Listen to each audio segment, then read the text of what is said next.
3 teams on 7 points. Who can push in these final 2 games and get over the line? Welcome back, guys, to the FIFA 22, or should I say Football Manager 22 Scotland Road to World Cup glory. We're taking on Russia today. We're taking on Russia in a neutral venue. It was supposed to happen in Moscow, but obviously with the whole Russia, chaos that's happening at the moment, they're being forced to play it in a neutral venue. Now, some games have just taken Russia completely out, like FIFA. They've eliminated Russia. They've took out the Russian league. Basically, they've got nothing to do with Russia in their games. Football Manager has kept Russia in it. I mean, it is what it is. So we'll be taking on Russia in a neutral venue, which is easier than, I guess, having to travel to Moscow. So, I mean, I'll take every little positive I can get from it. But we have announced the Scotland squad for the match against Russia. And there was only one change, really. John Souttar, who has picked up an injury. I think he's going to be out for quite a long time. It looks like he's going to be out for 4 to 5 months, which is not good. And by the way, John Souttar recently signed for Aston Villa, so he has left Hearts. At least he wasn't a traitor in the game. He went to Aston Villa rather than Rangers, but he has left, so we had to bring in one player, and that player that I brought in was Grant Hanley. I thought, you know what, we'll give Grant Hanley another chance, so we'll see what happens now.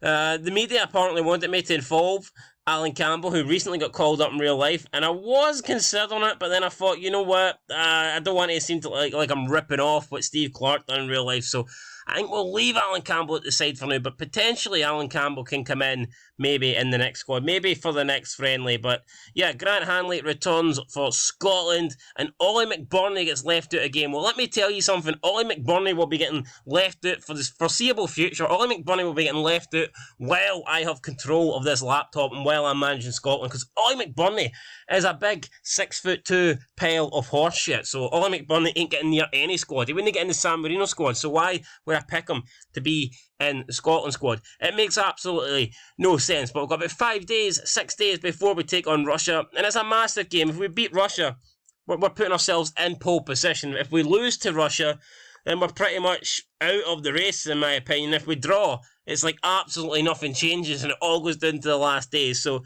this is a massive game, and it is a game that we need to deliver in. So let's go and do it. So here we go. Quick match preview. Russia are slight favourites at 5-4. We're the underdogs at 2-1. Looks like we have a Serbian referee. He has refereed 2 matches so far in this European League.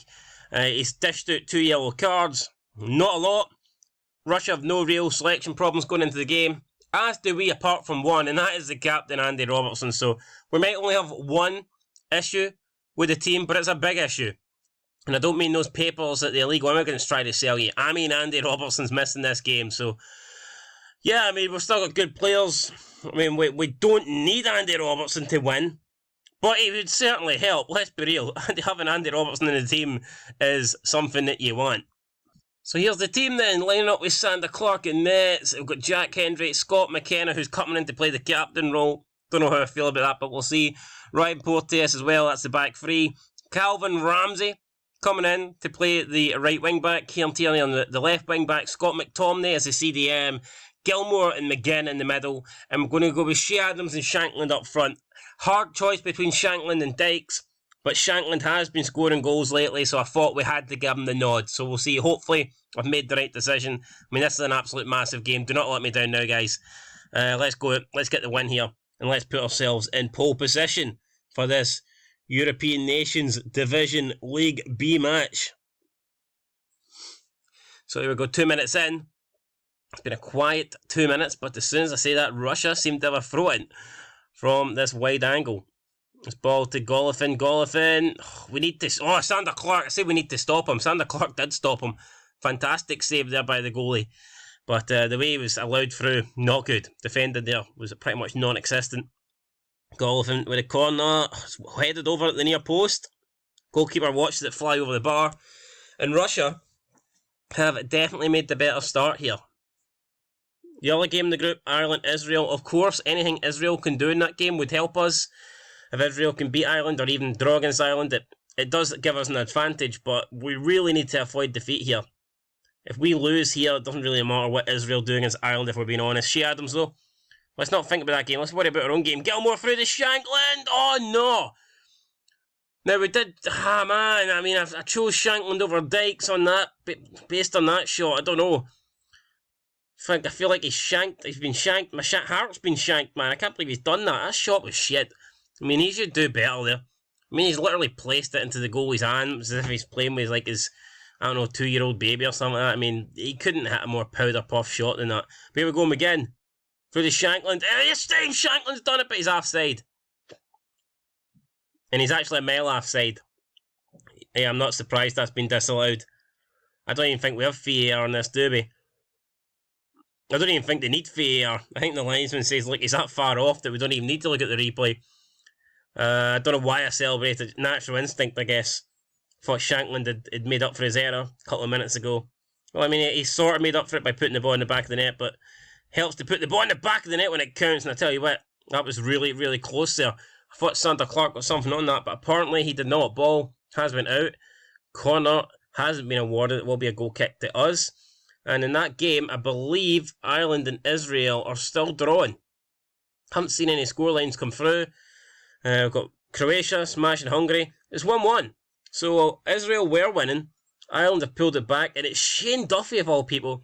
Would not expect that Shane Duffy to be on the score sheet. But there you go. Half time. Russia 0, Scotland 0 in this neutral venue. It's not a bad result, to be fair. It keeps us in it. Let's see. We need to be better in front of goal, guys. Come on.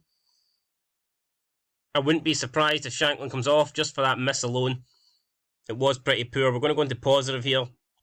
We're going to go a bit more direct. We're going to hit early crosses as well because we've got 2 up front. Here's the thing. What if we go with Dykes? What if we bring Dykes on for Shea Adams? What if we take Shea Adams off and leave Shankland on? I mean, not a lot of people probably would expect that to happen, but it's a possibility.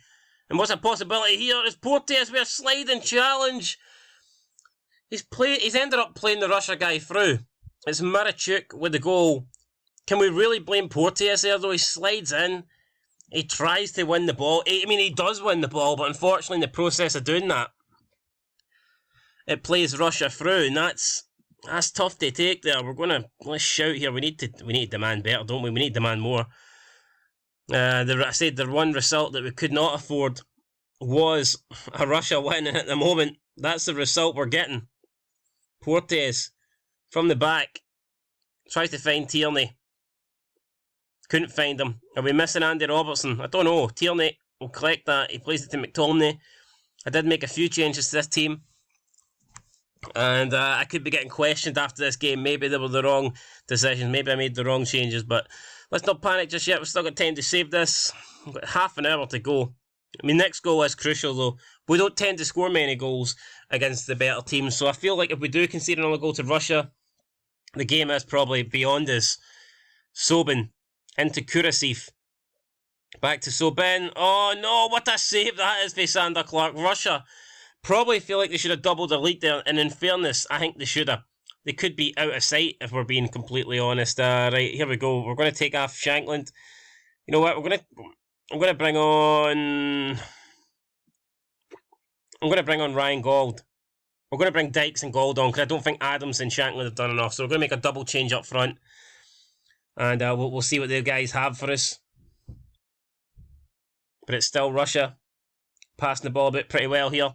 Ball out to Sobin. It's Murachik, the goal scorer. Back to Sobin. Sobin's trying to beat Tierney. What's one in? It's going to be a corner. Jack Hendry got himself in the way of the ball. Put his body on the line. Right, the changes have been made. We'll see what Dykes can do. We'll see what Gold can do. Can they have the impact that we need them to have? At the moment, we can't seem to get our own box. It's another... Oh, I think Santa Clark, I don't know if he got something on there. It might have just been the crossbar that saved us. But it's another big chance here for Russia. And Russia probably wondering how they're not more than 1-0 ahead. We're going to make another change though. Our last change, so let's make this one work. We're going to... let me see.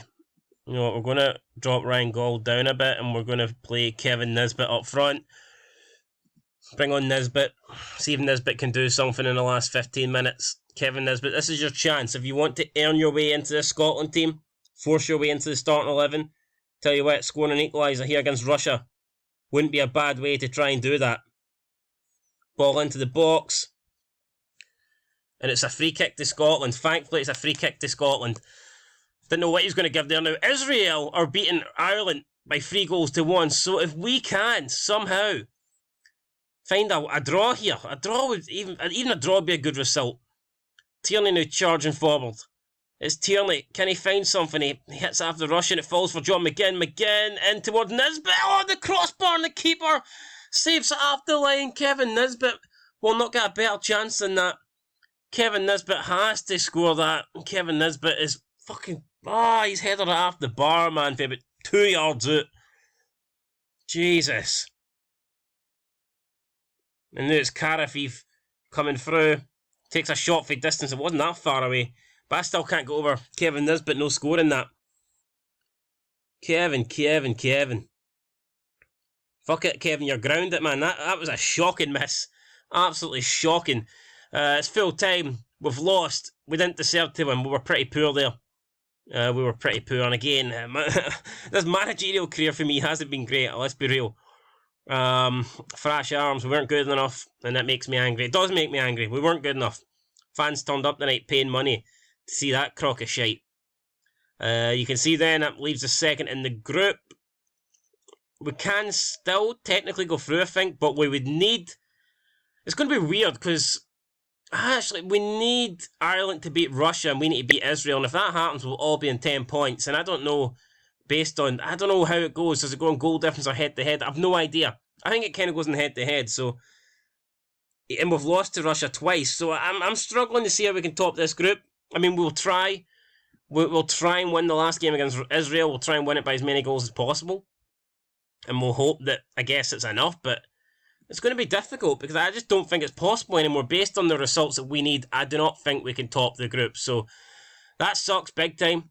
That absolutely sucks big time. But like I said, a win's a win. We'll try and win it. It helps us, it gains momentum. It moves up the world's rankings. A win's better than a defeat, obviously. We'll try and beat Israel.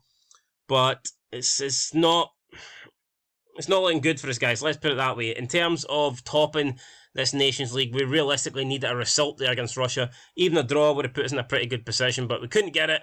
And in the end, it was Russia with the win, and it is Russia now looking like the only thing that can stop them is Ireland beating them.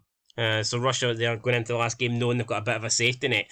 Anyway, guys, that'll do it. Just the one game. We're going to save the Israel game for the next episode. We'll find out if we win our first. I wouldn't even call it. Probably cheating to call this a tournament. I'm not going to brag about it. Winning this is like winning the Cairn Cup. You know what I mean? It's something to. It's good to bring up when everyone says Scotland are failures and we've won fuck all. But at the same time, it's not really something you're proud to brag about either, is it? The Cairn Cup, the Nations League. Nah, give me the World Cup, give me the Euros. We'll get them. It's going to take a bit of time, but we will get there, guys. I promise you. Anyway, till next time, make sure you like, subscribe, comment down below. I'll catch you in the next one. Peace.